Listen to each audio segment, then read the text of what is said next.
Hello students, मैं करतार सिंह तंवर आपका English की क्लास में हार्दिक अभिनंदन करता हूं। मैं आपका वेलकम करता हूं।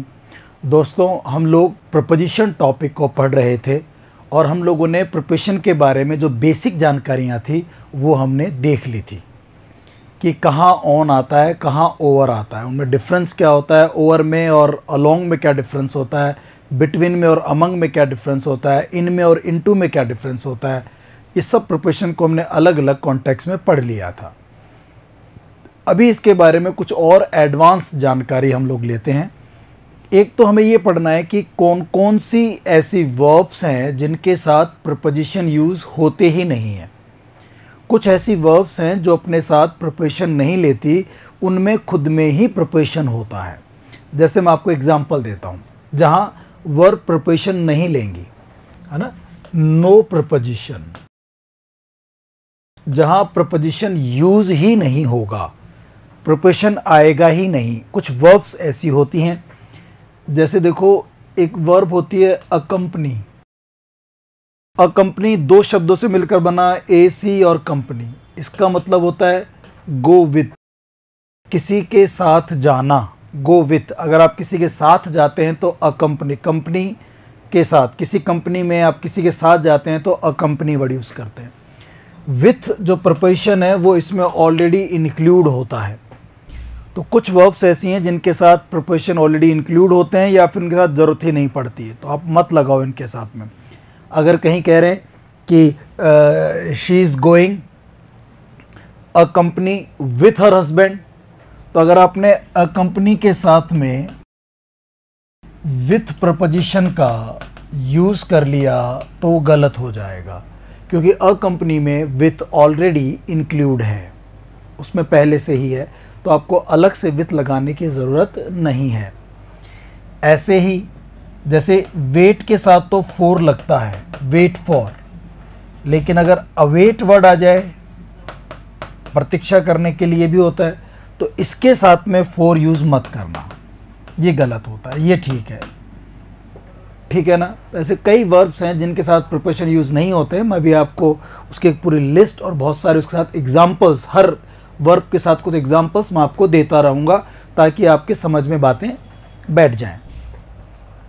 जैसे एक शब्द होता है रिजेंबल। रिजेंबल यानी होता है किसी से शक्ल मिलना, चेहरा फेस मिलना। जैसे जेनेटिक्स की वजह से पेरेंट्स से उनके बच्चों के चेहरे मिलते हैं, तो ऐसा किसी से चेहरा मिलता है तो आप रिजेंबल के साथ विथ या टू प्रपोजिशन का यूज़ मत करो। इनमें ऑलरेडी आपका जो है विथ होता है। रिजेंबल यानी किसी से शक्ल मिलना, तो रिजेंबल के साथ विथ मत लगाओ, टू मत लगाओ। और एग्ज़ाम में ऐसा क्वेश्चन पूछा गया है, रिजेंबल वर्ब दे देता है और साथ में कुछ प्रपोजिशन देता है या प्रपोजिशन पूछता है, तो इसमें कोई प्रपोजिशन यूज़ नहीं होगा, ठीक है ना। रिजेंबल के साथ विथ नहीं आएगा। जैसे मैं आपको बताऊं, एक शब्द होता है जो हम बहुत गलतियां करते हैं, डेस्क्राइब। डेस्क्राइब यानी वर्णन करना, डेस्क्राइब वर्णन करना। और ऐसा लगता है कि डेस्क्राइब के बाद आप जो है, डिस्क्राइब के बाद आप अबाउट वर्ड यूज़ करें, अबाउट प्रपोजिशन। और हमने पढ़ा भी है, कई बार में टीचर्स ने गलत पढ़ा भी दिया, कई बार किताबों में मैंने गलत देखा है कि the poet describes about nature in this poem। इस पोएम में कवि डिस्क्राइब कर रहा है नेचर के बारे में, तो डिस्क्राइब के साथ अबाउट वर्ड यूज़ करना गलत होता है, आपको नहीं लगाना है। डिस्क्राइब अबाउट नहीं आएगा। तो ऐसे कुछ वर्ब्स हैं जिनके साथ प्रोपोजिशन यूज़ नहीं होते हैं। एक बात तो ये पढ़ेंगे हम लोग आज। एक हम ये पढ़ेंगे कि कुछ वर्ब्स हैं जिनके साथ प्रोपोजिशन यूज़ नहीं होते हैं, लेकिन जैसे ही वो वर्ब्स नाउन बन जाती हैं, जैसे ही वो वर्ब नाउन्स बन जाती हैं, उनके साथ प्रोपोजिशन यूज़ हो जाता है। कुछ वर्ब्स ऐसी हैं जैसे इन्वेस्टिगेट, अगर वर्ब है तो नहीं लगेगा, लेकिन अगर इन्वेस्टिगेशन नाउन हो जाए तो उसके साथ में आप इनटू लगाते हैं। लेकिन कुछ वर्ब्स के तो वर्ब और नाउन के फॉर्म भी एक जैसे होते हैं। जैसे अटैक, आक्रमण करना, और अटैक आक्रमण भी होता है। तो अटैक जब वर्ब होगी तो प्रोपोजिशन नहीं आएगा, अटैक जब नाउन हो जाएगा तो उसके साथ प्रिपोजिशन ऑन आ जाएगा। ऐसे ही अटैक वाला ही अर्थ रखने वाला एक वर्ड है इन्वेड। इन्वेड यानी आक्रमण करना। तो अगर इन्वेड वर्ब है तो प्रिपोजिशन यूज नहीं होगा। अगर इन्वेड नाउन है तो फिर उसके साथ आप प्रिपोजिशन यूज ऑन करेंगे, ऑन प्रिपोजिशन आएगा, इन्वेड ऑन, अटैक करना। The dog invaded on cat, या ऑन गलत हो जाएगा क्योंकि इन्वेड वर्ब है।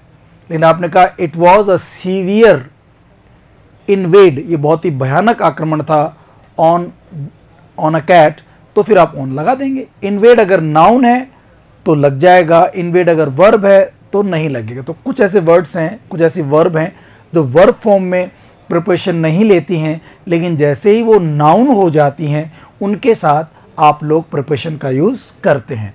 तो उसकी भी एक लिस्ट हम पढ़ेंगे जिसमें अटैक है, इन्वेड है, इन्वेस्टिगेट है, ठीक है ना, इन्फ्लुएंस है। इन्फ्लुएंस वर्ब होगी तो नहीं लगेगा, नाउन होगा तो लग जाएगा। पिटी, दया करना, PITY, पिटी है। एम्फसिस है, किसी पर जोर डालना, एम्फसिस। स्ट्रेस है। ये कुछ वर्ड्स हैं जो प्रिपोजिशन लेते हैं अगर नाउन होते हैं, तो वर्ब होते हैं तो प्रिपोजिशन नहीं लेते। तो ऐसे हम और कुछ बातें भी करेंगे, लेकिन मुझे लग रहा है कि एक साथ यहाँ मैं डिस्कस करूँगा तो आप कंफ्यूज हो जाएंगे कि मैं क्या बात समझाना चाह रहा हूँ। तो वन बाय वन ले लेते हैं। पहले हम बात करते हैं सबसे पहले कौन सी ऐसी वर्ब हैं जो प्रिपोजिशन लेती ही नहीं है, कौन सी ऐसी वर्ब्स हैं जो प्रिपोजिशन नहीं लेती हैं। जैसे मैं बता रहा था आप लोगों को अभी, अकम्पनी है, अवेट है, रिजेंबल है, डिस्क्राइब है, रिक्वेस्ट है। इनके बाद जब ऑब्जेक्ट आता है तो आप प्रिपोजिशन नहीं लेते हैं। डिमांड है, इसके जस्ट बाद अगर ऑब्जेक्ट आएगा तो प्रिपोजिशन नहीं लेगी ये वर्ब्स। कुछ वर्ब्स की बात करने वाले हैं, तो देखिए कौन कौन सी वर्ब्स हैं। कुछ वर्ब्स अपने बाद प्रिपोजिशन का प्रयोग नहीं करती। कौन कौन सी वर्ब्स हैं? अकम्पनी, जो मैं बात कर रहा था अभी। अप्रोच, किसी जगह पहुंचना, अप्रोच। अवेट, प्रतीक्षा करना, इंतज़ार करना। असिस्ट, असिस्ट यानी सहयोग करना। अफेक्ट, प्रभाव, प्रभावित करना। डिस्क्राइब, वर्णन करना, डिस्कस करना, किसी मुद्दे पर बातचीत करना। टेल, बताना। आस्क, आस्क यानी पूछना या बताना। प्रिसीड, पहले आना। साइन, साइन करना। रिक्वेस्ट, ऑर्डर, एडवाइस, सलाह देना। इन्फॉर्म, सूचना देना। डिमांड, मांग करना। ओबे, ओबीडियंट से बना ओबे, आज्ञा का पालन करना। रिजेंबल मैंने लिखवाई दिया आपको, शक्ल मिलना। कंप्राइज, शामिल होना। शामिल होना, कंप्राइज हो तब नहीं लगता। अच्छा, शामिल होने के लिए कंसिस्ट वर्ड आता है, कंसिस्ट में OF, ओव लगता है, डिस्कस करेंगे इस पे हम लोग। रीच, पहुंचना, इस पे मैंने कई बार लोगों को रीच के साथ ना एट लगाते हुए देखा है। आप रीच के साथ एट मत लगाओ, नहीं लगता, लेकिन अराइव के साथ एट और इन आता है। रीच यानी पहुंचना नहीं आएगा, अराइव यानी पहुंचना तो एट और इन आएगा। तो ये बहुत अच्छी बेसिक जानकारियाँ हैं जो पता होनी चाहिए, लेकिन हमें अक्सर नहीं पढ़ाई जाती हैं, क्योंकि जैसी चीज़ पढ़ाने शुरू करता है टीचर ना, बच्चों का थोड़ा दिमाग इधर उधर डाइवर्ट हो जाता है, डिस्ट्रैक्ट हो जाता है, क्योंकि सब डायरेक्ट कनेक्ट नहीं कर पाते अपने आप को। लेकिन अगर आप इसको याद कर लें एक बार और फिर आप रोज़ाना देखें न्यूज़पेपर में, अपनी बुक्स में, तो आपको मिलेंगे, ये सब चीज़ें मिलेंगी कि इनके बाद प्रिपोजिशन यूज़ नहीं होते हैं। ये कुछ वर्ब्स हैं: अकम्पनी, अप्रोच, पहुँचना। अवेट, प्रतीक्षा करना। असिस्ट, असिस्टेंट, असिस्टेंस मतलब सहयोग करना। अफेक्ट, प्रभावित करना। डिस्क्राइब, वर्णन करना। डिस्क्राइब, डिस्क्रिप्शन वर्ड बनता है इससे ही। डिस्कस करना, कोई मुद्दे पर डिस्कस करना। टेल, बताना। आस्क, पूछना। ऑर्डर, आदेश देना। रिक्वेस्ट, प्रार्थना करना। एडवाइस, सलाह देना। ओबे, ओबे किसी का आज्ञा का पालन करना। इन्फॉर्म, सूचना देना, ठीक है ना। तो कुछ रिजेंबल, शक्ल मिलना। कंप्राइज, शामिल होना। ये कुछ वर्ड्स हैं, अगर ये वर्ब के रूप में होना तो इनके साथ हम लोग प्रिपोजिशन का यूज़ नहीं करते, इन वर्ब्स के साथ में। एग्जाम्पल देख लो बस आप। They are approaching their offices, वे अपने ऑफिस पहुंच रहे हैं। तो ऐसा लगता है कि अप्रोच हम टू लगा दें, अप्रोच टू, लेकिन नहीं लगेगा दोस्तों। अप्रोच का मतलब ही होता है गो टू, गो टू, किसी जगह पे जाना, तो टू लगाने की ज़रूरत नहीं है। इसको याद कर लेंगे आप। अप्रोच के बाद टू नहीं आएगा, बल्कि हम ये कहेंगे कोई भी प्रिपोजिशन नहीं आएगा। अगर हम बात करें अकम्पनी की, अकम्पनी यानी किसी के साथ जाना, गो विथ, तो गो विथ इसमें ऑलरेडी है तो यहाँ पर भी प्रिपोजिशन नहीं लगाना। हिज वाइफ अकम्पनीड हिम, उसकी वाइफ उसके साथ गई ऑन द ट्रिप, ट्रिप पर, तो यहाँ पर भी आपको ऑन लगाने की ज़रूरत नहीं है। फिर देखिए आई अवेट, अवेट के बाद फॉर नहीं आता, ऐसा लगता है कि फॉर लगा दें लेकिन फॉर नहीं, वेट वर्ड होता तो फॉर आ जाता, वेट के साथ फॉर आता है, अवेट के साथ फॉर नहीं आता, क्योंकि अवेट का मतलब ही क्या होता है, वेट फॉर। एक एक बात समझ आ रही है दोस्तों आपको? अच्छा देखो, मैं आपको एक बात शेयर करना चाहता हूँ दोस्तों, थोड़ा इस बात को सुनना आप लोग। जब हमारी ऑफलाइन क्लास होती थी, क्योंकि अभी तो एक कोरोना का टाइम चल रहा है, जब अभी ये जब सब क्लास रिकॉर्ड कर रहे हैं आप लोगों के लिए, तो दोस्तों पूरा प्रिपरेशन पढ़ाने के बाद ना एक बड़ी दिक्कत आती थी, क्योंकि आपने देखा होगा प्रिपरेशन की क्लास ही हमारी जो है वो 8-10 घंटे की हो चुकी थी पहले ही, जो अब तक आपने प्रिपरेशन पढ़े वो 8-10 घंटे क्लास हो चुकी है।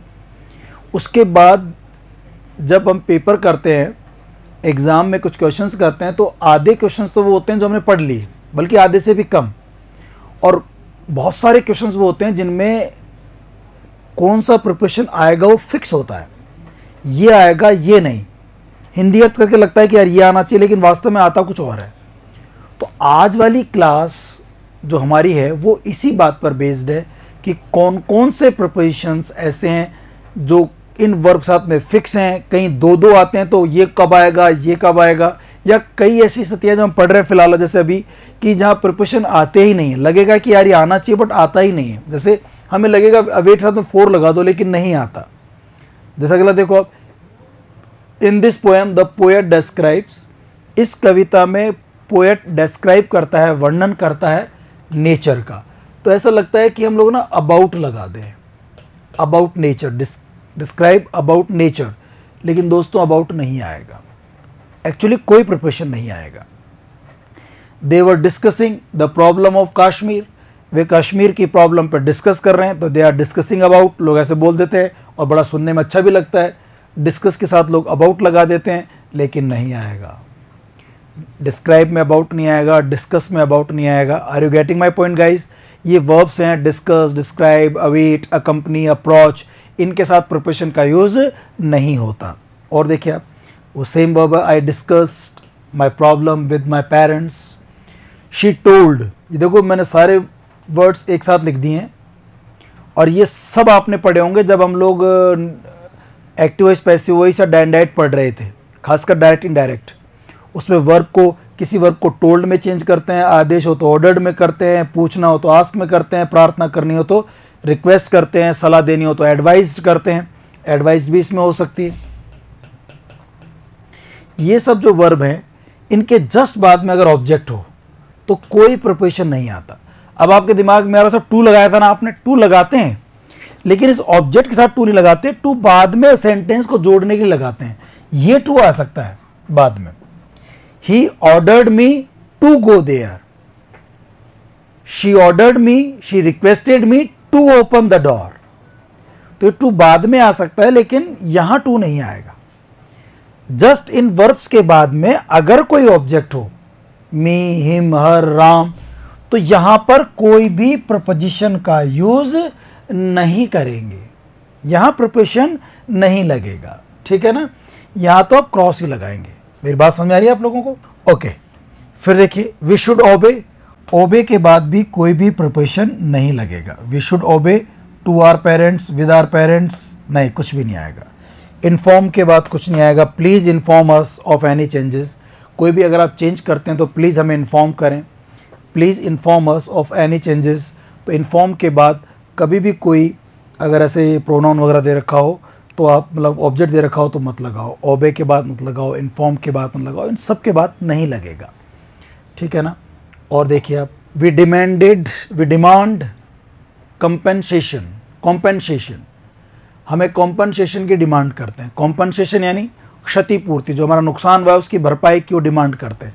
तो ऐसा लगता है कि डिमांड के बाद फॉर लगा दे, लेकिन नहीं लगाना। डिमांड के बाद फॉर नहीं आएगा। हाँ, डिमांड अगर नाउन के रूप में हो जाए तो भले ही लोग फॉर लगा लेते हैं, there is a demand for compensation, तब कर सकते हैं, बट अगर ये वर्ब के रूप में है तो डिमांड के बाद प्रिपरेशन का यूज़ नहीं होता। और लोगों में आदत है ही डिमांड्स फॉर कॉम्पनसेशन, डिमांड के बाद लोग जो है ना फॉर लगा लेते हैं, वो गलत होता है। ठीक है, डिमांड के बाद फॉर नहीं आएगा। आई डिमांड माई मनी बैक, बस यही होगा, कोई प्रिपरेशन यूज़ ना करें। शी रिजेंबल्स, मैं एक टेस्ट पेपर दूंगा, उसमें क्वेश्चन मिलेगा इस तरह का आपको, रिजेंबल के बाद प्रिपरेशन नहीं आता। नॉट रिजेंबल विद टू, ऐसा यूज़ नहीं करेंगे, कोई भी प्रिपरेशन यूज़ नहीं होगा। ऐसे ही साइन दीज पेपर्स, बस साइन ऑन दीज पेपर्स नहीं आएगा, साइन ऑन नहीं आएगा, ठीक है ना, साइन दीज पेपर्स, बस यही आएगा। ठीक है। Young children should not sit close to the TV set, छोटे बच्चों को टीवी सेट के पास नहीं बैठना चाहिए। एज इट अफेक्ट्स, क्योंकि प्रभाव डालती है ऑन देयर आइज, ऐसा लोग बोल देते हैं। अफेक्ट्स के बाद लोग ऑन लगा देते हैं, नहीं आएगा। ये हमारी आंखों पर प्रभाव डालती है, ऐसे बोलते हैं हिंदी में, पर के लिए और मत लगाओ। अफेक्ट मतलब होता यही है, किसी चीज़ पर प्रभाव डालना, किसी बात पर प्रभाव डालना। तो अफेक्ट के बाद ऑन लगाने की ज़रूरत नहीं है। आगे देखो, द कमिटी कंसिस्ट्स, कंसिस्ट के बाद ऑफ आता है। हम पढ़ रहे थे वो कंप्राइज, उसके बाद ऑफ नहीं आता, लेकिन कंसिस्ट के बाद ओ एफ ऑफ आता है। कंसिस्ट ऑफ यानी शामिल होना। क्या मतलब होता है? शामिल होना। कंसिस्ट ऑफ, इनमें से कुछ ना कुछ क्वेश्चन मिल जाएंगे। देखना आप कहीं ना कोई भी आप टेस्ट सीरीज करोगे, कहीं किसी किताब से ग्रामर से करोगे, ये सब अगर ये सब बातें दे रखी है उस ग्रामर में, उस नोट्स में, तो समझो कि वो वर्थ रीडिंग है, उसमें अच्छा मैटर है, आप डिसाइड कर सकते हैं। अगर इन सब बातों पर डिस्कशन नहीं है, इसका मतलब उनका स्टैंडर्ड इतना अच्छा नहीं है, पुअर स्टैंडर्ड है। तो कंसिस्ट के बाद ऑफ आता है शामिल होने के लिए, कंप्राइज के बाद ऑफ नहीं आता। लेकिन अगर कंप्राइज बी के साथ में हो, बी मतलब is am are was were, be plus comprise की थर्ड फॉर्म पैसिव इसमें हो, तो फिर ना ऑफ आ जाता है। कंसिस्ट के बाद ऑफ आता है, मैं भी अगले पेज पर ये डिस्कस करूंगा। कंप्राइज के बाद ऑफ नहीं आता, लेकिन अगर बी प्लस कंप्राइज हो जाए तो फिर ऑफ आता है। बी प्लस कंप्राइज हो जाए तो फिर ऑफ का यूज करते हैं। तो देखो कंसिस्ट के बाद ऑफ आएगा, लेकिन आगे देखिए, ये दो क्वेश्चन देख रहे हैं आप लोग। The committee comprises 10 members, comprise के बाद ऑफ यूज नहीं होता, लेकिन जैसे ही कंप्राइज को आपने पैसिव बना दिया, इज कंप्राइज्ड शामिल होना, तो फिर ऑफ आ जाएगा। ठीक है। कंसिस्ट के बाद ऑफ आता है, देखो नियम क्या है, कंसिस्ट शामिल होना, इसके बाद ऑफ आता है, लेकिन कंप्राइज के बाद प्रिपरेशन नहीं आता। कंसिस्ट के बाद आता है, कंप्राइज के बाद नहीं आता। हालांकि अगर बी प्लस कंप्राइज हो जाए तो ऑफ का यूज करते हैं। तीन बातें हो गई, कंसिस्ट के बाद ऑफ आता है, कंप्राइज के बाद ऑफ नहीं आता, लेकिन अगर बी प्लस कंप्राइज हो जाए तो फिर ऑफ आ जाता है। तो कंसिस्ट में ऑफ लगा दिया, कंप्राइज में ऑफ नहीं आएगा, लेकिन यहाँ इज कंप्राइज हो गया तो ऑफ आ जाएगा। बात क्लियर हो गई आप लोगों के? ओके, जैसे एग्जांपल देखो एक और, दिस बुक इज कंप्राइज्ड हो गया तो ऑफ आ जाएगा, फिर ऑफ आ जाएगा। This book is comprised of 10 chapters, इस बुक में 10 चैप्टर्स शामिल हैं, is comprised of. The committee is comprised of representatives from both the public and private sectors. Committee में मेंबर्स दोनों पार्टी की तरफ से हैं, प्राइवेट सेक्टर से भी हैं और पब्लिक सेक्टर से भी है, मतलब प्राइवेट भी है और पब्लिक भी है, सार्वजनिक भी हैं और विशेष जो एक प्राइवेट होते हैं उनके तरफ से भी है। दिस कमिटी कंप्राइजेज 10 मेंबर्स, इसमें कुछ नहीं लगेगा। बात समझ आ गई आपको? तीन बातें हो गई, कंसिस्ट के बाद ऑफ आता है, कंप्राइज के बाद ऑफ नहीं आता, लेकिन अगर कंप्राइज पैसिव में आ जाए, बी प्लस कंप्राइज हो जाए तो फिर वापस ऑफ आ जाता है। Is it clear? आगे बढ़ते हैं। आई रीच्ड, मैंने बताया आपको, रीच्ड के बाद हमारे यहाँ स्टूडेंट्स में एक एरर करने की एक वो है, बहुत प्रचलन चला हुआ है कि वो लोग रीच्ड के बाद एट लगा देते हैं। तो ध्यान रखना, रीच पहुंचने के बाद एट प्रपोजिशन का यूज नहीं होता। रीच के बाद एट नहीं आता पहुंचने के लिए, लेकिन अराइव के साथ एट आ सकता है अगर किसी छोटे स्थान पर पहुंचा जाए। Arrived at the railway station, arrived at the bus stand, ठीक है ना। अराइव अगर आप छोटे स्थान पे पहुंचते तो लगा सकते हैं आप, ठीक है ना, पहुंचने के लिए। अच्छा, अराइव के साथ इन भी आता है। अराइव के साथ इन कब आएगा? अगर आप किसी बड़े शहर मेट्रोपॉलिटन सिटी में पहुंचते हैं, जैसे दे अराइव्ड इन दिल्ली, तब आ सकता है। तो तीनों चारों बात देख लीजिए आप। अच्छा, फिर देखना आप, एक वर्ड होता है गेट, पहुंचने के लिए। गेट के वैसे बहुत सारे अर्थ है, 20 अर्थ है गेट के। गेट का एक अर्थ पहुंचना भी होता है, और पहुंचने के सेंस में किसी स्थान पे गेट के साथ ना टू का यूज करते हैं पहुंचने के लिए। रीच के बाद कुछ नहीं आएगा। अराइव के बाद एट भी आ सकता है, इन भी आ सकता है। गेट के बाद टू लगेगा, और एक वर्ब हो रहा है पहुंचना किसी स्थान पे, मेक, पहुंचना, मेक, MEK। तो मेक के बाद भी कोई प्रिपोजिशन यूज नहीं होता। रीच के बाद कुछ नहीं आता पहुंचने के लिए, मेक के बाद कुछ नहीं आता। मेक यानी बनाना भी होता है, मैं जानता हूं इस चीज को, लेकिन मेक यानी पहुंचना भी होता है। पहुंचने के सेंस में मेक के साथ कोई प्रिपोजिशन नहीं आएगा, रीच के साथ कोई प्रिपोजिशन नहीं आएगा। गेट के साथ टू आएगा, गेट के साथ टू आएगा, और अराइव के साथ एट भी आ सकता है, इन भी आ सकता है। थोड़ा सा मुझे पता है बॉगलिंग है, बट इट्स वर्थ लर्निंग। ये सीखने की चीज है, इसको यू मस्ट लर्न इट। देखो आप, रीच के बाद कुछ नहीं आया, अराइव के बाद 2 बार अराइव है। एक बार तो कहाँ पहुंचा? स्टेशन पहुंचा, इन टाइम, समय पहुंच गया। छोटा स्थान, छोटा स्थान हमने पढ़ा था प्रोफेशन में, एट आएगा। और वो दिल्ली पहुंचा, तो दिल्ली क्या है? बड़ा स्थान है, बड़ा स्थान है तो क्या आ जाएगा? इन आ जाएगा। रीच के बाद कुछ नहीं आएगा, अराइव के बाद एट आ गया अगर छोटा स्थान है, अराइव के बाद इन आ गया अगर बड़ा स्थान। ऐसे अगर गेट आ जाए तो टू लगाओगे, गेट आ जाए तो टू लगाओगे, और मेक आ जाए तो आई गॉट, गॉट आ गया ना, गेट के बाद टू लगता है तो यहाँ गॉट सेकंड फॉर्म हो गई, टू आ जाएगा। I got to the station on time, मैं टाइम पर ही स्टेशन पहुंच गया। मैंने आपको ऑन टाइम और इन टाइम का अंतर बताया था। ऑन टाइम मतलब जो एग्जैक्ट टाइम जो दिया था, जो शेड्यूल था पहले, उस पर पहुंच गए आप। 9 बजे का टाइम था, 9 बजे पहुंच गए, तो आप ऑन टाइम है। 9 बजे का टाइम था, लेकिन आप आधे पौन घंटे पहले पहुंच गए, 15 मिनट पहले पहुंच गए आराम से, मार्जिनल टाइम से, तो फिर आप इन टाइम है। अच्छा, अगला देखो आप, do you think will make the station make, यहां कुछ भी नहीं आएगा। Do you think he will make station, ठीक है ना। बात समझ आ गई दोस्तों आपको? तो मेक के साथ आप कोई भी प्रिपोजिशन यूज नहीं करेंगे, मेक के साथ आप कोई प्रिपोजिशन नहीं लगाएंगे। मेक का मतलब यहां पे to manage to reach a place, किसी स्थान पर पहुंच जाना। अगला देखो, बहुत अच्छा क्वेश्चन है।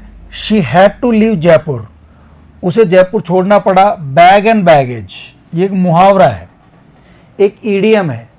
बैग एंड बैगेज एक ईडियम है, और इस ईडियम का मतलब होता है कि किसी स्थान से चुपचाप अपना बोरिया बिस्तर समेट करके निकल लेना, चुपचाप, रातों रात, किसी को बिना बताए। विद ऑल योर बिलोंगिंग्स, अपने सारे सामान को लेकर के, to leave a place secretly, चुपचाप सीक्रेटली किसी स्थान को छोड़ देना। विद ऑल योर बिलोंगिंग्स, अपना सारा सामान, जो काम की चीज़ें को लेके समेट के रातों रात निकल जाना। जैसे कई चिटफंड कंपनियां होती हैं, वो लोगों से पैसा इकट्ठा करती हैं, आपको इतना इंटरेस्ट दे देंगे, आपको ये फ़ायदे देंगे, और जब पैसा इकट्ठा हो जाता है तो रातों रात भाई साहब कंपनी को बंद करके, अपने दुकानों को बंद करके वो निकल लेते हैं। बैग एंड बैगेज, ऐसा लगता है इस वाक्य को देख करके, she had to leave Jaipur, कि हम इसमें विद लगा दें। क्या लगा दें? विद। लेकिन नहीं, विद नहीं आएगा। विद जो होता है वो ऑलरेडी बैग एंड बैगेज में है। बैग एंड बैगेज का मतलब ही होता है विद ऑल योर बिलोंगिंग्स, अपना सारा सामान साथ में लेकर के। लिव अ प्लेस सीक्रेटली, चुपचाप एक स्थान को छोड़ देना। तो विद करने की जरूरत नहीं है, या कोई भी प्रिपोजिशन नहीं आएगा, ठीक है ना। ये an article precedes a vowel sounds, यहां पर भी कोई प्रिपोजिशन नहीं आएगा। प्रीसीड्स के बाद भी कोई प्रिपोजिशन नहीं आता। प्रीसीड यानी पहले, एन जो होता है आर्टिकल वो एक वॉवल साउंड से पहले आता है। यहाँ पर बिफोर या कोई और वर्ड लेने की ज़रूरत नहीं है, प्रीसीड के साथ भी कोई प्रिपोजिशन यूज़ नहीं होता। तो हमने सारे जो है 25-26 एग्जाम्पल आपको मैंने दे दिए। ये ऐसी वर्ब्स हैं जिनके बाद प्रिपोजिशन नहीं आता। अच्छा, उससे पहले कुछ, हाँ एक बात और रह गई, उसको देख लीजिए आप। फिजिकल अपीयरेंस, जब भी आपको फिजिकल अपीयरेंस बताना हो, शेप, साइज, लेंथ, वेट, किसी की शेप बतानी हो, फिजिकल अपीयरेंस दिखने में कैसी लगती है वो चीज़, वो व्यक्ति, अगर उसके फिजिकल अपीयरेंस, शक्ल सूरत के बारे में बताना हो, शक्ल सूरत मतलब उसका शेप कैसा है, साइज कैसा है, लेंथ क्या है, वेट क्या है, कलर क्या है, तो फिर ना ये बताने के लिए आप प्रिपोजिशन यूज़ मत करो। जैसे his head is a funny shape, तो ऐसा लगता है हमें कि हम लोग ना यहाँ पे ओ एफ ओव लगा लें, ऐसा लगता है हिंदी अर्थ करने पर। His head is of a funny shape, उसका सिर फनी शेप का है, ऐसा लगता है उसका सिर फनी शेप का है, अजीब सा कुछ चेहरा है, माथा पता नहीं चौड़ा लंबा किस तरह से है, वो अजीब शेप का है, अजीब शेप का है। और का के लिए हम लोग कौन सा प्रिपोजिशन यूज कर लेते हैं? ओ। इन सभी सेंटेंस में दोस्तों अगर आप हिंदी अर्थ करके प्रिपोजिशन करेंगे ना तो आपको लगेगा इसमें ओ एफ ओ आना चाहिए, बट इसमें ऑफ नहीं आएगा, ऑफ नहीं आएगा। His head is a funny shape. Of what colour are your eyes, नहीं ऑफ मत लगाओ, शेप की, साइज की, लेंथ की, यहाँ शेप था, यहाँ कलर की बात कर रहे हैं, यहाँ साइज की बात कर रहे हैं, या हाइट की बात कर रहे हैं, या वेट की बात कर रहे हैं, मतलब इन शॉर्ट आप किसी के फिजिकल अपीयरेंस की बात कर रहे हैं। इन सब में आपको हिंदी अर्थ में से लगेगा जैसे ओ एफ ओ यूज कर लें, बट हमें नहीं करना चाहिए। जैसे ऑफ व्हाट कलर नहीं आएगा, only what colour are your eyes, की आंखें किस कलर की हैं। What strength size are you, क्या अजीब साइज के हो तुम, ऑफ नहीं आएगा, सही है सही है। कि साइज की, कलर की, हाइट की इनकी बात करते हो तो फिर आप ऑफ का यूज़ नहीं करते। जैसे she is the right height to be a police inspector, police inspector की बात कर रहे हैं तो क्रॉस लगा देंगे। I am the same weight as I was 20 years old, मैं उसी वेट का हूँ जैसे मैं 20 साल पहले था, तो यहाँ पर भी आप कोई प्रिपोजिशन यूज़ नहीं करेंगे। ठीक है, तो जब भी इन शॉर्ट बात यह है कि जब आप किसी की शेप की, साइज़ की, कलर की, यानी कि उसके फिजिकल अपीयरेंस की बात करते हैं तो ऐसा लगता है कि ओ एफ ओ प्रिपोजिशन आना चाहिए, बट आप इस ऑफ का प्रयोग ना करें, क्रॉस लगाएं। ठीक है ना, ये बात हमारी हो गई।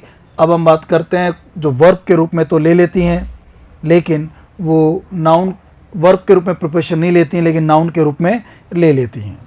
देखिए कौन कौन सी ऐसी वर्ब्स हैं। कुछ वर्ब्स जैसे आंसर, अटैक, इन्वेड, इन्वेड यानी आक्रमण करना, अटैक यानी आक्रमण करना, इन्फ्लुएंस प्रभाव डालना, प्रभावित होना, वर्ब नाउन दोनों के रूप में हो जाता है।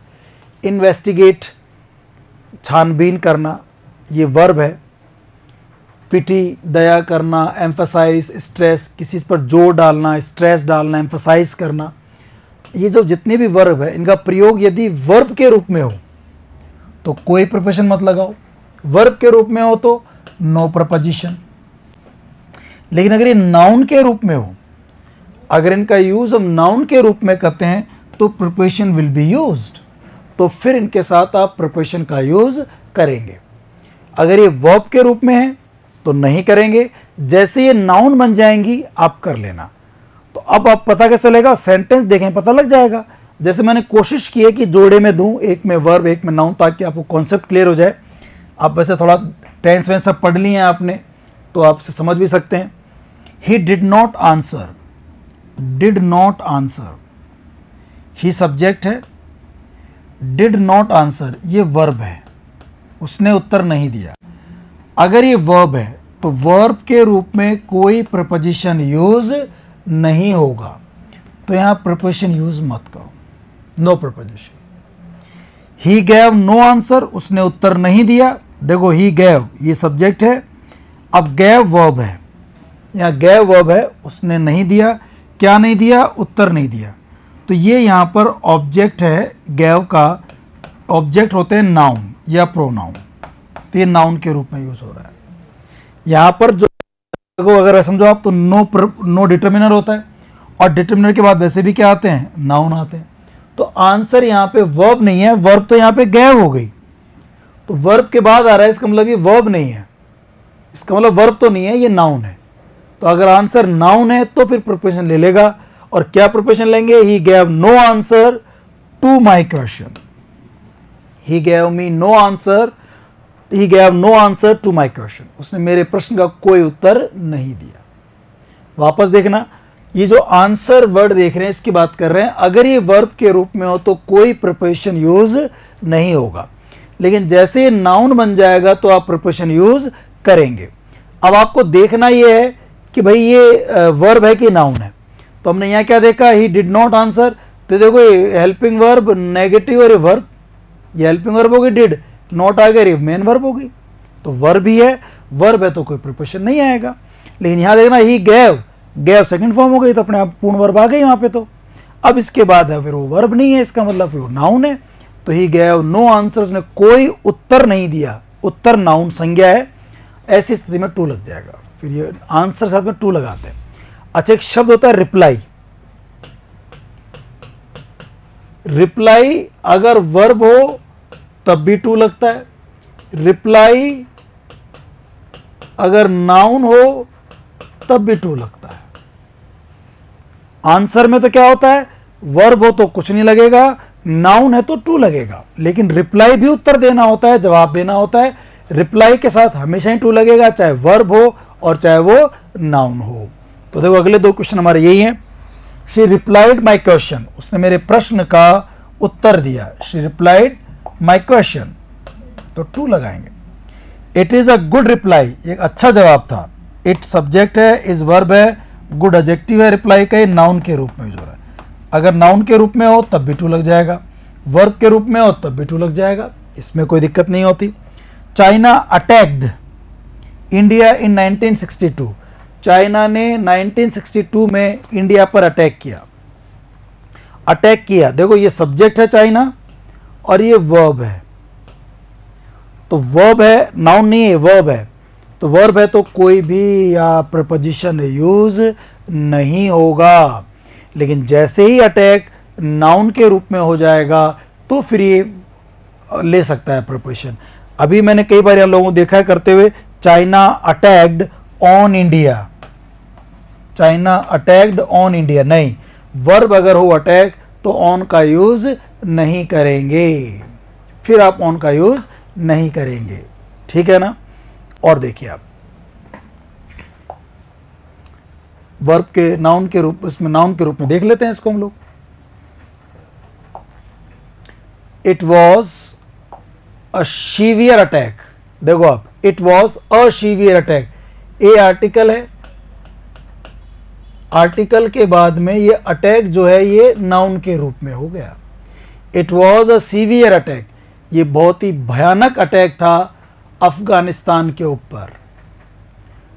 अब देखो वॉज है मेन वर्ब, इट वॉज था, खत्म हो गया, ए इसके बाद आ गया, क्या था ये, बहुत ही भयानक अटैक था, तो ए भी अटैक के लिए आया है, सीवियर एडजेक्टिव जो है विशेषण वो भी अटैक के लिए आया है, तो ये डेफिनेटली क्या हो गया, नाउन हो गया।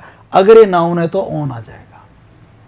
तो अटैक इन्वेड दोनों का मतलब आक्रमण करना होता है, अगर ये वर्ब है तो कोई प्रिपोजिशन नहीं आएगा, अगर ये नाउन है तो प्रिपोजिशन यूज करेंगे।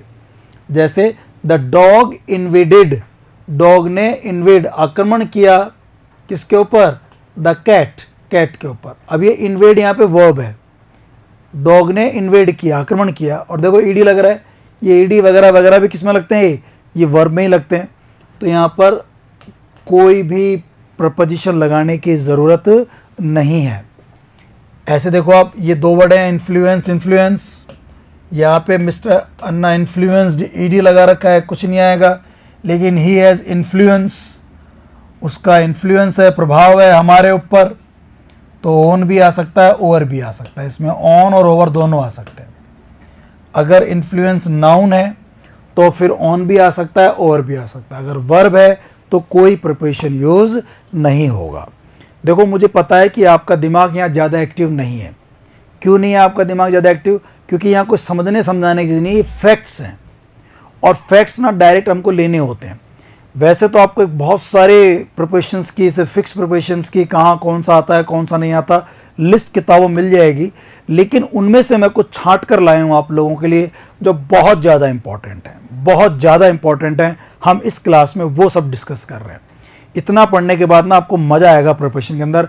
आपको जो मैं जानकारी पहले पढ़ाई थी थियोरेटिकल वो पढ़ लो, और उसके बाद ये फिक्स वाली चीज़ें पढ़ लो, तो उससे थोड़ा अच्छा हो जाएगा।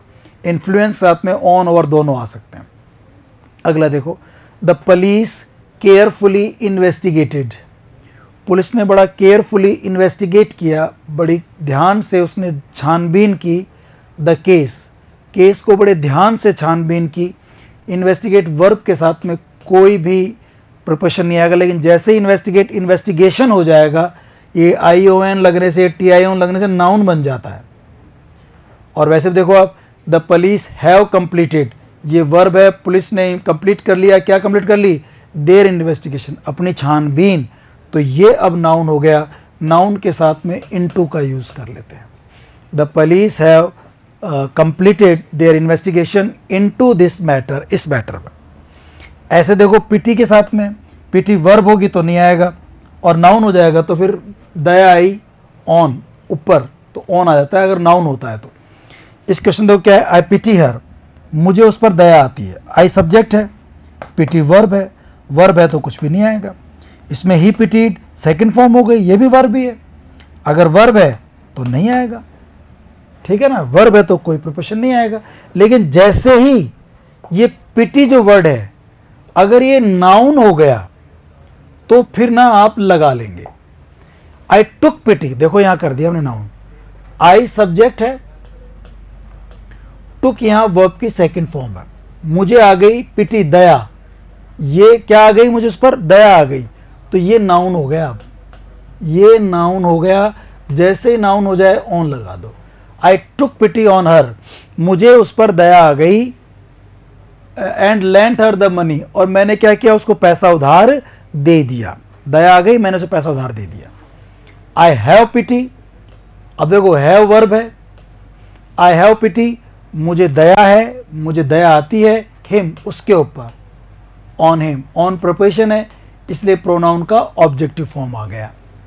तो जैसे ये पिटी नाउन हो जाएगा ऑन ले लेगा। अगर पिटी वर्ब है तो ये कोई प्रिपोजिशन यूज नहीं करेगा, ठीक है ना।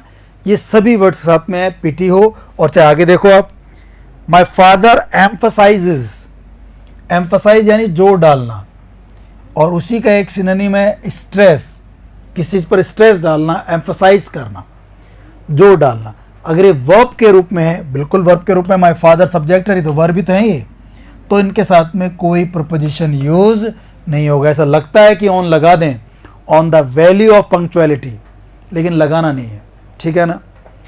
ऐसे देखो आप, अगर ये वर्ब ना बन के नाउन बन जाए, देखना आप ध्यान से इधर, ही पुट, उसने डाला। लेड, पुट लिख दो या ले कर दो, ले की सेकंड फॉर्म, लेड डालना, प्लेस रखना डालना, उसने जोर डाला। आप चाहे पुट यूज कर लो, चाहे ले यूज कर लो, चाहे प्लेस यूज कर लो, इन तीनों की सेकंड फॉर्म लिख दी, पुट, लेड और प्लेस्ड। उसने डाला, क्या डाला, जोर, एम्फसिस, ये नाउन है। वैसे तो अगर याद हो आपको तो ये नाउन होता है, इसमें ई लगा दें, अगर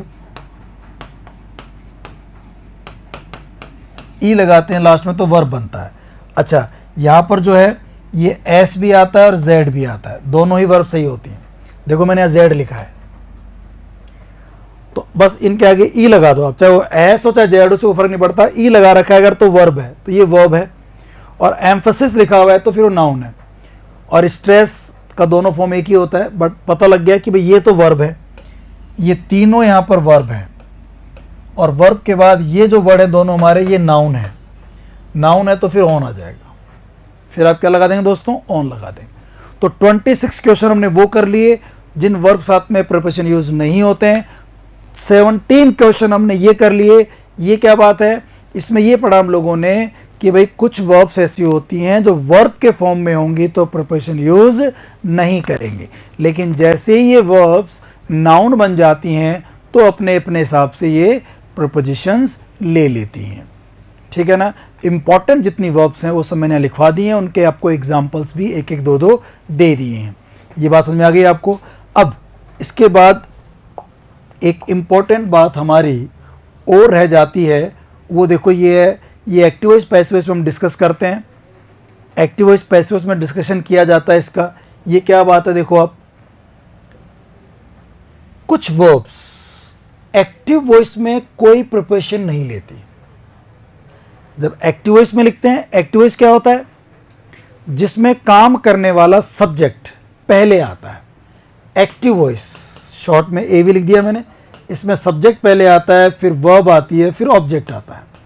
SVO, पहले सब्जेक्ट, फिर वर्ब, फिर ऑब्जेक्ट। ये होता है एक्टिव वॉइस। पैसिव वॉइस में क्या होता है, ऑब्जेक्ट पहले आता है और वर्ब में बी प्लस वर्ब की थर्ड फॉर्म आती है। पैसिव वॉइस में हमेशा थर्ड फॉर्म आती है और हेल्पिंग वर्ब में बी का रूप आता है।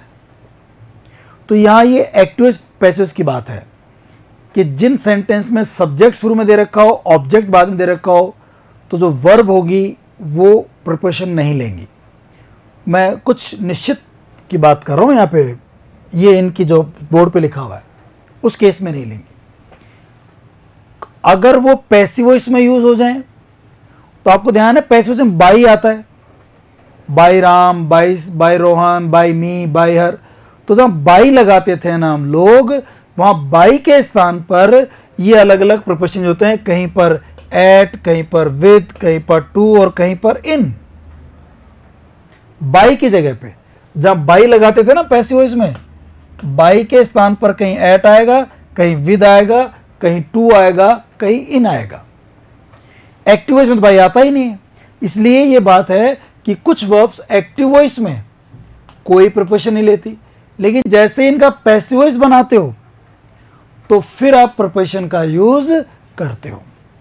एक्टिव वॉइस में नहीं करते हो, जैसे ही पैसिव वॉइस बनाते हो आप प्रिपोजिशन का यूज करते हो। ठीक है ना, ये है। तो ये कौन कौन सी हैं वो देखना हम लोगों को। देखो दोस्तों, कुछ वर्ब्स हैं जो एट लेती हैं पैसिव वॉइस में। मैं फिर बार बार समझा रहा हूं, एक्टिव वॉइस में नहीं। एक्टिव वॉइस क्या होता है, जिनमें सब्जेक्ट होता है, वर्ब होती है, ऑब्जेक्ट होता है। पैसिव वॉइस में क्या होता है, ऑब्जेक्ट पहले आता है और एक खास बात होती है पैसिव वॉइस में, वर्ब की थर्ड फॉर्म ही आती है और हेल्पिंग वर्ब में बी के रूप, मतलब इज एम आर होगा या वॉजवर होगा या मतलब बीन होगा, बी के ही फॉर्म्स होंगे कहीं ना कहीं, उसे पता लग जाएगा। तो जैसे सरप्राइज्ड, इसके साथ एट लगेगा पैसिव वॉइस में। अचंभित होना, एस्टोनिश आश्चर्यचकित होना, अमेज्ड भी आश्चर्यचकित होना। इन तीनों शब्दों का मतलब होता है आश्चर्यचकित होना। आश्चर्यचकित होना, सरप्राइज्ड, एस्टोनिस्ड, अमेज्ड, इन तीनों का मतलब होता है आश्चर्यचकित होना। पैसिव वॉइस में इनके साथ क्या लगाएंगे, एट। सरप्राइज्ड एट, बाई नहीं आता, एस्टोनिस्ड एट, ठीक है ना, अमेज्ड एट। इसके अलावा disappointed at, alarmed at, alarm चौकन्ना हो जाना, पजल्ड, पजल हो जाना, परेशान हो जाना, कंफ्यूज हो जाना, पजल्ड एट। प्लीज्ड समथिंग, इसका मतलब क्या है, खुश होना किसी बात पर। किसी बात से खुश होते हैं तो प्लीज्ड के बाद एट लगता है। अगर किसी व्यक्ति से खुश होते हैं, समबडी, देखो यहाँ लिखा हुआ प्लीज समथिंग, समथिंग यानी किसी बात पे अगर खुश होते हैं तो प्लीज्ड एट। किसी बात से दुखी होते हैं, मतलब किसी बात से, किसी व्यक्ति से खुश होते हैं, किसी व्यक्ति से प्रसन्न होते हैं तो प्लीज के साथ फिर विद आता है, फिर विद लगाते हैं। Pleased at something, please with somebody, ऐसा यूज करते हैं। सेटिस्फाइड के बाद विद आएगा, प्लीज्ड के बाद विद आएगा, इम्प्रेस्ड के बाद विद आएगा, चार्म्ड, चार्म्ड यानी आकर्षित होना, इम्प्रेस होना, डिसगस्टेड घृणा होना, किसी से घृणा है, नफरत है तो डिसगस्टेड विथ, कवर्ड विथ, जैसे the lock was covered with paint, covered with paint, filled with gas, lined with customers, thronged with customers, throng यानी भीड़ से भरा होना। दुकान में जब, बाजार में जब भीड़ भर जाती है तो thronged with customers, thronged with people. The class was thronged with students, तो throng with का यूज करते हैं, lined with करते हैं, filled with करते हैं, disgusted with करते हैं, covered with करते हैं, ठीक है ना, decorated with करते हैं। तो ये with के वर्ड्स हैं। और देखिए आप, नॉन के बाद टू आता है, मैरिड के बाद टू आता है, ऑब्लाइज्ड के बाद टू आता है। Known to, married to, obliged to. ये नॉन पर मैरिड पे बहुत बार क्वेश्चन पूछ लिया गया है। जैसा अगर कहें कि John married Mary, John married Mary, John ने मैरी शादी की, मत लगाओ, जॉन मैरिड मैरी में नहीं लगेगा। लेकिन आपने कहा Mary was married to John, passive बना दोगे तो मैरिड के बाद टू आएगा, नॉन के बाद टू आएगा, ऑब्लाइज्ड के बाद टू आएगा, पैसिव वॉइस में। तो ये बात तो प्रोफेशन की चल रही है ना। इनके साथ आप क्या लगाएंगे, साथ देख रहे हैं अभी, इनके साथ लगाएंगे आप एट, इनके साथ क्या लगाएंगे आप विद, नॉन मैरिड और ऑब्लाइज्ड के बाद क्या लगाएंगे आप टू, और कंटेन्ड इन, इंटरेस्टेड इन, इन लगाएंगे, पैसिव वॉइस में लगाएंगे। एक्टिव वॉइस में कुछ नहीं लगेगा, ठीक है ना। जैसे मैं कहूं आई नो यू, मैं तुम्हें जानता हूं, आई नो यू, यहां कोई प्रिपोजिशन यूज नहीं होगा। लेकिन जैसे इसका पैसिव वॉइस बनाओगे, अगर आपने पैसिव बनाया, आप यू शुरू में लिखते हैं, तो you are known to me, ये नॉन के बाद टू आएगा, you are known to me. तो नो के साथ, मैरिड के साथ, और देखो मैंने जानबूझकर ना यहाँ थर्ड फॉर्म में लिखा है सबको, आप देखना सब में ईडी वगैरह है या थर्ड फॉर्म है, मतलब थर्ड फॉर्म जो बना रखी है सबकी हमने। तो ये जो प्रिपोजिशन लगते हैं एट, विद, टू, इन, ये पैसिव वॉइस में ही लगते हैं, और पैसिव वॉइस में वर्ब की थर्ड फॉर्म आती है, इसलिए हमने नॉन लिखा है, नॉन नहीं लिखा, हमने मैरिड लिखा है, मैरी नहीं लिखा, हमने ओब्लाइज नहीं लिखा, ओब्लाइज लिखा है। ऐसे कंटेंट इन, इंटरेस्ट इन, जैसे आपने कहा आई इंटरेस्ट मैथ्स, मैं मैथ्स में इंटरेस्ट लेता हूं। लेकिन अगर पैसे बना दोगे, या maths interest me, maths interest me, maths मुझे इंटरेस्ट देती है। लेकिन मैं कहूं कि I am interested in maths आएगा, पैसे बना दोगे तो इंटरेस्ट में क्या लगा दोगे आप, इन का यूज करोगे। आ रही बात समझ में आप लोगों को। तो ये कुछ ऐसे हमारे प्रिपोजिशंस हैं जो फिक्स हैं, पैसिव वॉइस में इन वर्ब के साथ यही लेंगे। अच्छा, एक बात हम लोग पहले से एग्जाम्पल कर लेते हैं और फिर हम लोग आगे बढ़ते हैं। इन वर्ब्स के बारे में एग्जाम्पल लेता है, समझ में आ जाए बात हम लोगों को कि हमें क्या बात करना चाह रहे हैं। देखिए,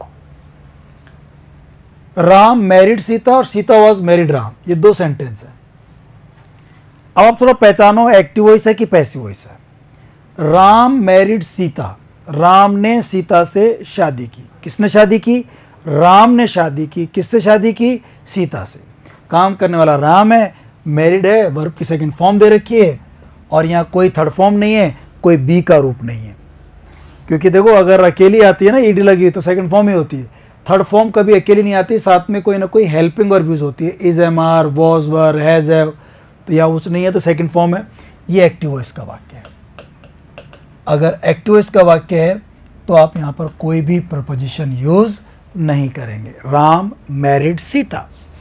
अगला देखो, सीता वॉज मैरिड राम, हमने यहाँ बना दिया इसका passive voice. Sita was married, was के साथ वर्ब की थर्ड फॉर्म है, तो जैसे हमने पैसिव वॉइस बना दिया, अब आप क्या लगा देंगे, मैरिड के बाद टू लगता है, मैरिड के बाद टू लगता है पैसिव वॉइस, क्योंकि अभी पैसिव वॉइस हो गया, पैसिव वॉइस हो गया। ऊपर वाला एक्टिव वॉइस था, नीचे वाला पैसिव, पैसिव वॉइस में लग जाएगा टू। पता कैसे लगा पैसिव वॉइस है, भाई वॉज के बाद थर्ड फॉर्म है, और ये इज, एम, आर, वॉज, वर के साथ थर्ड फॉर्म भाई साहब एक्टिव वॉइस में नहीं होती, ये सारा खेल पैसिव वॉइस में ही होता है। आगे देखो, his result disappointed the teachers, उसके रिजल्ट ने उसके टीचर्स को डिसअपॉइंट कर दिया। ठीक है, his result disappointed the teachers. अब यह डिसअपॉइंटेड से पहले कोई इज, एम, आर, वॉज वगैरह है क्या, नहीं है, अकेली वर्ब आई है तो सेकंड फॉर्म है, और ये एक्टिव वॉइस है। अगर ये एक्टिव वॉइस है तो यहाँ कोई भी वर्ब के साथ प्रिपोजिशन यूज नहीं होगा। ठीक है ना। एक्टिव वॉइस में नहीं होगा। पैसिव वॉइस में कुछ वर्ब्स है जिनके साथ में एट लगता है, कुछ वर्ब्स है जिनके साथ में विद लगता है, कुछ है जिनके साथ में टू लगता है, और इंटरेस्टेड और कंटेंट के साथ में इन लगता है। आई शैल बी हाईली ऑब्लाइज, देखो शैल बी आ गया, ऑब्लाइज थर्ड फॉर्म आ गई। पैसिव वॉइस है तो प्रिपोजिशन लगेगा, और ऑब्लाइज के बाद क्या लगाते हैं हम लोग, टू लगाते हैं। I shall be highly oblige to you, मैं आपके प्रति हाईली ऑब्लाइज रहूंगा। आई एम इम्प्रेस्ड, मैं इम्प्रेस हूं, हर ब्यूटी, उसकी ब्यूटी से मैं इम्प्रेस हूं। देखो एम के बाद वर्ब की कौन सी फॉर्म है, थर्ड फॉर्म। अगर थर्ड फॉर्म है इस तरह से तो फिर प्रिपोजिशन लगेगा, और इम्प्रेस्ड के साथ में क्या लगता है, impressed with, charmed with, satisfied with, disgusted with का यूज होगा। अगला है दिस बॉक्स कंटेन्स, कंटेन में एस लगा हुआ है, अकेली सिंपल वर्ब आई है, उससे पहले इज एम आर वॉजर का यूज नहीं है, तो फर्स्ट फॉर्म है, एक्टिव वॉइस में यूज होता है, तो यहाँ कोई भी प्रपोजिशन यूज नहीं होगा। लेकिन अगर ये ऐसा हो जाता ज्वेलरी, इसका पैसिव बना देते, is contained in this box, फिर इन आ जाता। फिर क्या लगा देते दोस्तों आप लोग, इन लगा देते। Jewellery is contained in this box, jewellery is contained in this box, ठीक है ना, ऐसा हो जाता। तो ये कुछ वर्ब्स हैं जो मैंने आपको बताई हैं अभी, ठीक है ना। एक बार दोबारा देख लीजिए आप कौन कौन सी वर्ब थी ये वर्ब है। कुछ वर्ब हैं surprise, astonish, amaze, disappointed, alarm, puzzled, please, इनके साथ में एट यूज होगा। कुछ हैं satisfied, pleased, covered, line, impress, charmed, with लगेगा। और ये तीन वर्ब हैं नॉन मैरिड ऑब्लाइज्ड, इनके बाद टू लगेगा। पैसिव वॉइस में, एक्टिव वॉइस में नो प्रपोजिशन, लेकिन पैसिव वॉइस में ये प्रपोजिशन। ऐसे हम लास्ट में पढ़ रहे थे अभी, कंटेन्ड, पैसिव वॉइस में इन लगेगा, इंटरेस्टेड में इन लगेगा, एक्टिव वॉइस में कुछ नहीं आएगा। क्लियर है तक बात आप लोगों को? ओके, अब हम बात करते हैं, कई बार ना दो ऑब्जेक्ट आ जाते हैं किसी वर्ब के साथ में, दो ऑब्जेक्ट आ जाते हैं। अब उस पर बात करते हैं। पहले मैं आपको समझाता हूं क्या बात है। देखो किसी वर्ब के साथ में एक ऑब्जेक्ट भी आ सकता है, कुछ वर्ब्स ऐसी हैं जिनके साथ में दो ऑब्जेक्ट भी आ जाते हैं। अगर दो ऑब्जेक्ट आ जाएं तो एक ऑब्जेक्ट तो होता है, एक ऑब्जेक्ट, देखो दो ऑब्जेक्ट हो सकते हैं, समझना आप, दो ऑब्जेक्ट हो सकते हैं किसी वाक्य में। एक होता है डायरेक्ट ऑब्जेक्ट, क्या होता है दोस्तों, डायरेक्ट ऑब्जेक्ट, और एक होता है इनडायरेक्ट ऑब्जेक्ट। डायरेक्ट ऑब्जेक्ट और एक होता है इनडायरेक्ट ऑब्जेक्ट। डायरेक्ट ऑब्जेक्ट के लिए आप वाक्य में प्रश्न रखो क्या क्या, इसका जो जवाब आएगा वो जनरली निर्जीव होगा, या थोड़ा और टेक्निकल बात करें तो अफेक्टेड होगा। एक होता है इनडायरेक्ट ऑब्जेक्ट, इसके अगर हम बात करें तो ये होता है किसको, प्रश्न रखो किसको, इसका जो जवाब आएगा वो होगा सजीव, किसको रखने पर वो होगा सजीव। दो ऑब्जेक्ट हो सकते हैं। अब मैं आपको सुनाता हूँ क्या चीज़ें, जैसे एग्जांपल देखो आप, ही गैव मी अ बुक, समझना बहुत सिंपल सा कॉन्सेप्ट है। ही गैव मी अ बुक, उसने मुझे एक बुक दी। अब देखो देने वाला कौन है, ही, ये तो हो गया सब्जेक्ट, ये तो कौन हो गया सब्जेक्ट। क्या दी, बुक दी, ये हो गई वर्ब, क्या दी उसने, बुक दी, ठीक है, ये हो गया सब्जेक्ट, काम करने वाला सब्जेक्ट होता है। वी यानी वर्ब हो गई, क्रिया हो गई। अब उसने दिया, क्या दिया उसने, उसने क्या दिया, उसने मुझे दी एक बुक, उसने मुझे दी एक किताब। क्या दी, देखो क्या दी, एक किताब। किताब सजीव है कि निर्जीव है, निर्जीव है। तो ये जो ए बुक है ये क्या का जवाब रखने पर आई, ये हो गया हमारा डायरेक्ट ऑब्जेक्ट। क्या हो गया दोस्तों, डायरेक्ट ऑब्जेक्ट। उसने मुझे दी, क्या दी, किताब दी। किसको दी, किसको दी, मुझे दी साहब, उसने एक किताब मुझे दी, किसको दी? मुझे दी। तो किसको का जवाब आया? मुझे, जो सजीव है। तो ये कौन सा ऑब्जेक्ट हो जाएगा? Indirect object. क्या हो जाएगा? Indirect object. IO लिख देते हैं शॉर्ट में, इनडायरेक्ट ऑब्जेक्ट। I यानी इनडायरेक्ट, O यानी ऑब्जेक्ट। तो किसी सेंटेंस में से दो ऑब्जेक्ट हो सकते हैं। वर्ब के साथ प्रश्न रखो क्या, क्या का जो जवाब आएगा वो होगा डायरेक्ट ऑब्जेक्ट। वर्ब के साथ प्रश्न रखो किसको, किसको का जो जवाब आएगा वो होगा, किसको का जवाब आएगा वो होगा इनडायरेक्ट ऑब्जेक्ट। क्या होगा दोस्तों? Indirect object. ठीक है ना? तो ये हो गया इनडायरेक्ट ऑब्जेक्ट। अब प्रश्न ये है, यहां तक तो बात समझ में आ गई हुई आपको। अब प्रश्न ये है दोस्तों, अगर ये दो ऑब्जेक्ट आ जाते हैं, एक डायरेक्ट और एक इनडायरेक्ट, ठीक है ना, तो क्या करते हैं? जनरली तरीका क्या होता है, दो ऑब्जेक्ट आ जाने पर इनडायरेक्ट ऑब्जेक्ट को पहले लिखते हैं और डायरेक्ट ऑब्जेक्ट को बाद में लिखते हैं। जनरली इंग्लिश में हम ऐसा ही करते हैं, लेकिन हम ये क्रम बदल भी सकते हैं। बट जैसे ये क्रम बदलते हैं ना, फिर यहां हमारे प्रपोजिशन का रोल शुरू हो जाता है। जैसे इनका क्रम बदलेंगे, हमारे प्रपोजिशन का रोल शुरू हो जाता है। मतलब जैसे ही हमने डायरेक्ट ऑब्जेक्ट अगर हम पहले लिखें और इनडायरेक्ट ऑब्जेक्ट बाद में लिखें, तो फिर इनडायरेक्ट ऑब्जेक्ट से पहले किसी न किसी एक सर्टेन निश्चित प्रपोजिशन का प्रयोग करना पड़ता है। एक प्रपोजिशन का प्रयोग करना पड़ता है। कब? जब हम डायरेक्ट ऑब्जेक्ट को पहले लिखते हैं और इनडायरेक्ट ऑब्जेक्ट को बाद में लिखते हैं। यहां तो कोई दिक्कत नहीं थी। जैसे हम लोग ए बुक को पहले लिखेंगे, मी को बाद में लिखेंगे, तो ये सेंटेंस क्या बन जाएगा? ही गैव अ बुक, और आप मी लगाओगे ना तो यहां पर एक प्रपोजिशन आना जरूरी है। अगर नहीं लगाओगे तो सेंटेंस गलत हो जाएगा।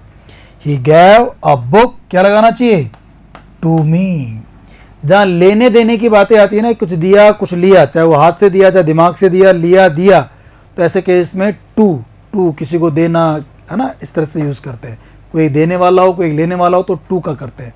चाहे वो गिव हो, चाहे टेक हो, चाहे टीच हो, पढ़ाने से दिमाग में कुछ डाली आपने, तो इनमें टू का यूज करते हैं। जनरली वर्ब में टू का यूज करते हैं। कुछ फिक्स है जिनमें किसी में एक फोर करते हैं, एक में OF ऑफ करते हैं। बट वापस आओ, देखो आप, मैं कहना क्या चाह रहा हूं कि किसी एक सेंटेंस में दो ऑब्जेक्ट हो सकते हैं। एक तो हो सकता है डायरेक्ट ऑब्जेक्ट, एक होगा इनडायरेक्ट ऑब्जेक्ट। डायरेक्ट ऑब्जेक्ट कैसे ढूंढेंगे आप प्रश्न रखेंगे क्या? आप प्रश्न क्या रखेंगे दोस्तों? क्या प्रश्न रखेंगे? Direct object. फिर आप प्रश्न रखेंगे क्या? डायरेक्ट ऑब्जेक्ट के लिए, और जो उसका उत्तर आएगा वो निर्जीव होगा। एक होता है इनडायरेक्ट ऑब्जेक्ट, इसके लिए आप प्रश्न रखेंगे किसको, और फिर जो उत्तर आएगा वो सजीव होगा। उसने दिया मुझे एक बुक, क्या दी? ए बुक, ये डायरेक्ट ऑब्जेक्ट है। किसको दी? मुझे, ये इनडायरेक्ट ऑब्जेक्ट है। जनरली क्या करते हैं हम? इनडायरेक्ट ऑब्जेक्ट को पहले लिखते हैं और डायरेक्ट ऑब्जेक्ट को बाद में लिखते हैं। लेकिन अगर क्रम बदल दिया जाए, यानी कि डायरेक्ट ऑब्जेक्ट को पहले लिखें और इनडायरेक्ट ऑब्जेक्ट को बाद में लिखें, तो फिर आपको इनडायरेक्ट ऑब्जेक्ट से पहले किसी न किसी प्रपोजिशन का प्रयोग करना पड़ता है। तो कभी आप टू लगाते हैं, कभी फोर लगाते हैं, और कभी आप OF ओव लगाते हैं। तो कौन कौन से ऐसे स्थितियां हैं जब ये लगते हैं, कौन को ये वर्ब से डिसाइड करते हैं। जैसे एक वर्ब है आस्क, एक वर्ब है आस्क। आस्क तो क्या करेगी? पैसिव वॉइस में अपने साथ, नहीं सॉरी, ओव लेगी जब डायरेक्ट ऑब्जेक्ट पहले लिखते हैं और इनडायरेक्ट ऑब्जेक्ट बाद में लिखते हैं, तो फिर ओव आता है आस्क के साथ। कुछ वर्ब हैं, बाई खरीदना, ब्रिंग लाना, कॉल बुलाना पुकारना, मेक बनाना, गेट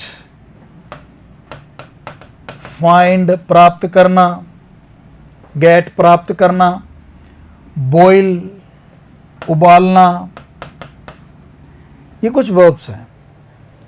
ये अगर डायरेक्ट ऑब्जेक्ट पहले लेती है, जनरली मैं फिर कह रहा हूं कि पहले जनरली वैसे तो इनडायरेक्ट ऑब्जेक्ट आता है, बट अब डायरेक्ट ऑब्जेक्ट को भी पहले ले लेते हैं। ये वर्ब जो है ना, ये पहले डायरेक्ट ऑब्जेक्ट ही लेना चाहिए, मांगती हैं कि डायरेक्ट ऑब्जेक्ट लगाओ। इन वर्ब साथ में buy, bring, call, make, get, find, और फिर इनडायरेक्ट ऑब्जेक्ट से पहले टू मत लगाओ, यहां 4 लगेगा,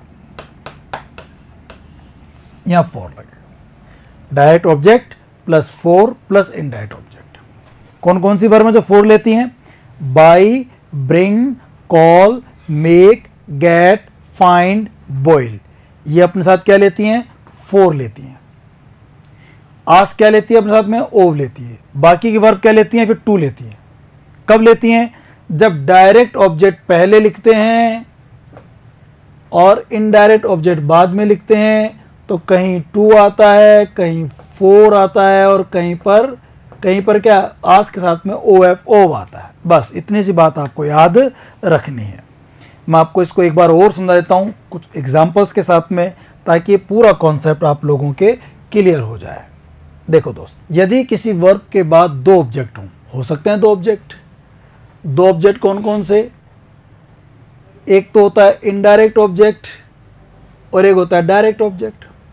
तो क्या होता है इनडायरेक्ट ऑब्जेक्ट? जिसका जवाब जो किसको के जवाब से आता है, किसको प्रश्न रखने पर आता है वर्ब के साथ में, अगर वो पहले हो तो कोई प्रिपोजिशन यूज नहीं होता। क्योंकि जनरली हम क्या करते हैं, इनडायरेक्ट को पहले लिखते हैं, डायरेक्ट को बाद में लिखते हैं, तो प्रिपोजिशन का झंझट ही खत्म हो जाता है।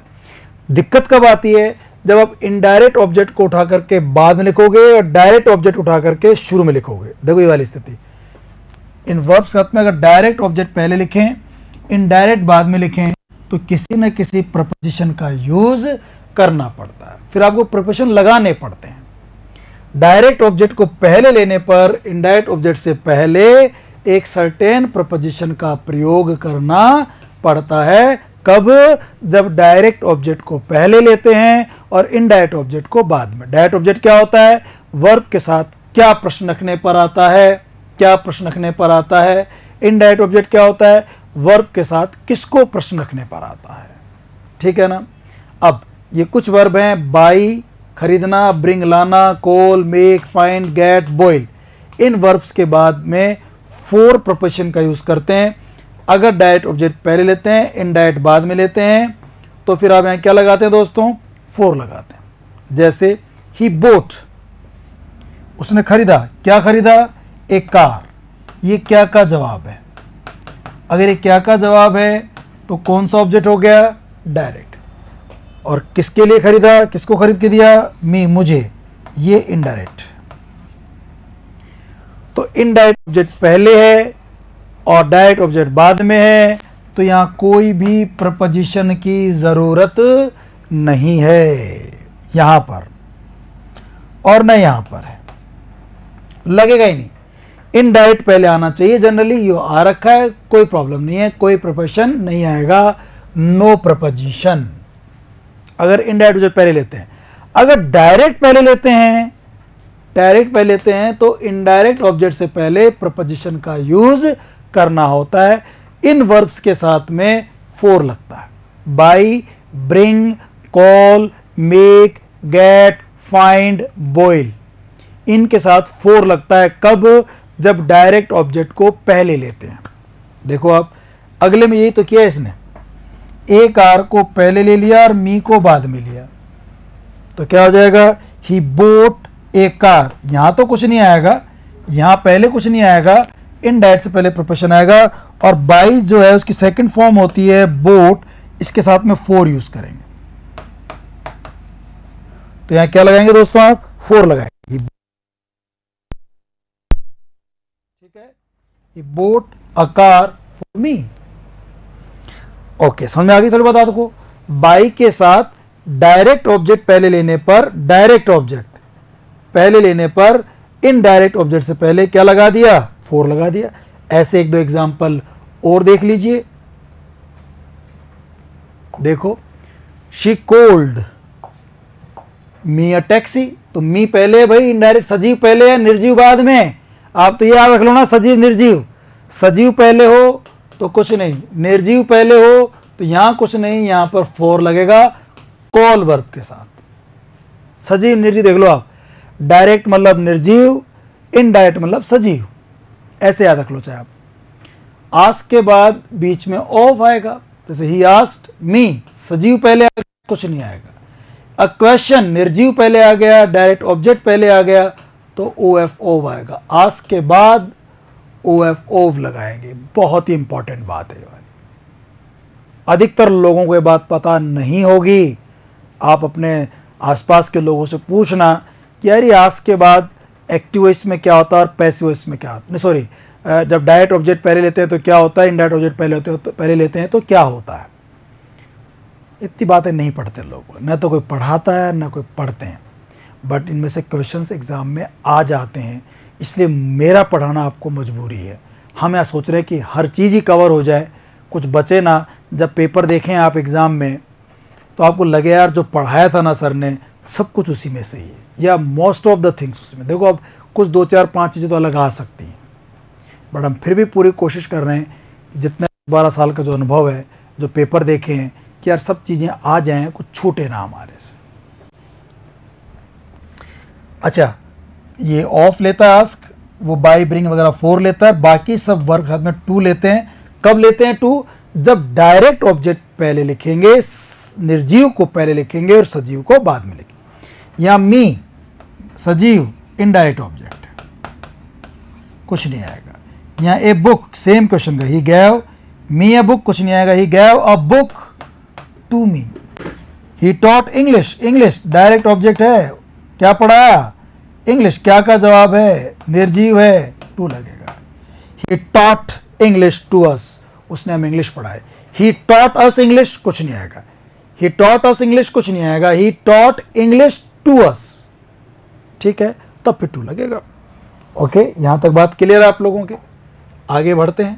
ही टॉट अस इंग्लिश, इसमें क्या किया? निर्जीव सजीव को पहले लिख दिया, इनडायरेक्ट ऑब्जेक्ट को पहले लिख दिया, और इंग्लिश डायरेक्ट ऑब्जेक्ट को बाद में लिख दिया। जब इनडायरेक्ट को पहले लिखते हैं तो कोई भी प्रपोजिशन यूज नहीं होता। Send these letters, these letters क्या भेजें? सेंड यानी भेजना। क्या भेजें? ये पत्र। किसको भेजें? मुझे।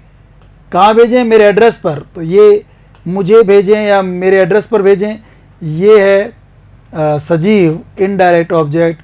और क्या भेजें, क्या का जवाब जो होता है वो डायरेक्ट ऑब्जेक्ट होता है, और डायरेक्ट ऑब्जेक्ट पहले आ जाए तो इनडायरेक्ट ऑब्जेक्ट से पहले सेंड के साथ में तो 2 लगाते हैं। भाई वो कुछ वर्ब में 4 लगाती हैं, आज साथ ऑफ आता है, बाकी समय तो 2 ही लगता है ना, तो 2 लगा दो आप। ये एग्ज़ाम में आया हुआ क्वेश्चन है। आरपीएससी ने किसी एक एग्ज़ाम में क्वेश्चन पूछा है, send this letters my address, तो send this letters to my address, मेरे एड्रेस पर इनको भेज दें। तो आई होप ये 2 ऑब्जेक्ट वाली बात भी क्लियर हो गई आप लोगों की, ठीक है ना? ओके।